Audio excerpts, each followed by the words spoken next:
Hi, I'm so glad you've joined me today for our daily devotional time together. Our devotional book is taking us back to John chapter 14 today. We've actually looked at this chapter a couple of times in the last couple of weeks, but it's important because these couple of chapters, Jesus is sharing with his disciples on the eve of his crucifixion. It's the last time when Jesus is with his disciples, and so he has so many nuggets of truth that he wants to leave them with before he departs. He knows that once he is crucified, that the disciples are going to be a little bit confused. They're going to be scattered. They're going to need some reassurance. They're going to need comfort. And so in John chapter 14, Jesus promises the disciples, his followers, all of us, the gift of the Holy Spirit. Now, when we think about the Trinity, when we think about the parts of God, it can be a little bit hard to understand. It can be a little overwhelming, and it takes a good amount of faith to understand that that God is in three parts. God is God the Father, the Creator.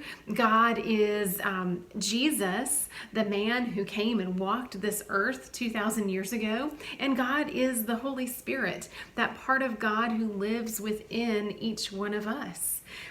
We just recently finished the confirmation class. The students were planning to be confirmed on Palm Sunday, and there are 12 students who've gone through this process together. And when we were learning about the Holy Spirit and the Trinity, I used an apple to help the students understand these three parts of God. So I know it's kind of simplistic, but if you take an apple, we can see that an apple has multiple parts to it. It has the skin, and when we cut an apple apart, there's the inside, the flesh part. There are seeds on the inside of the apple. Three different parts of the apple, but they're all the apple. We can't separate the fact that it is the apple. I'm in the middle of a ladies' Bible study. We're looking at the book of Ephesians right now, and we're meeting via Zoom each week. And we were talking about the Trinity, and someone in that group referred to or helped us to look at the analogy of the Trinity with water. Water comes in three different forms. Water is liquid, water can be frozen as a solid, as ice, and water can be in a vapor form, in the form of steam. All of these are water, just in three different forms. And so I know these are sort of simplistic understandings or analogies, but maybe that'll help in understanding this idea of the Trinity, that God is more than God the Creator. God is more than Jesus. God is also the Holy Spirit who lives within each one of us.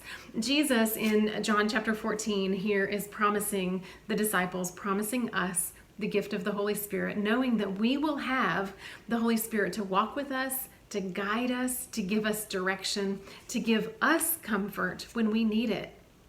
Part of our inheritance as children of God is the gift of the Holy Spirit to walk this journey of faith, to walk this journey of life with us. Isn't it reassuring to know that God walks with us, God lives with us in each of our hearts? I hope you'll reflect on that today. Be aware of the Holy Spirit working and moving in your life, giving you direction, giving you reassurance, and giving you a sense of peace. I do hope you have a wonderful day today.